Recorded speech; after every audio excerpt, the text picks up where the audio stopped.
As we get into the 2018 hurricane season, we're now into our fifth named storm, and we take you back to Hurricane Maria, Category 4 storm, September 20th, 2017. Long time ago, right?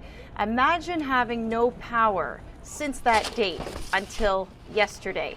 That's when the lights finally were put back on. Power had been restored to every single resident in Puerto Rico, where it did make a Category 4 landfall. So let's talk a little bit about the track and what we remember from that day. Well, it had wind speeds just offshore of 250 kilometers an hour, and the landfall, as I mentioned, was September 20th. It was near San Juan. The entire island, though, was affected by not only the power outages, but the wind.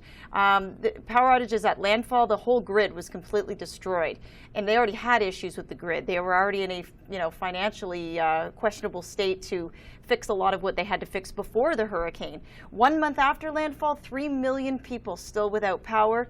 3 months after landfall, about half that. 4 months, you get the idea, 450,000 people. It went on for months up until yesterday. So good news, but taking a long time for residents. So I want to look into, well, obviously the number one reason we lose power is when trees fall on those power lines. So tree damage wind thresholds are kind of interesting. Does it take a specific speed to break a tree, topple a tree over? Does it take a specific wind speed? It does. The magic number is 151 kilometers an hour.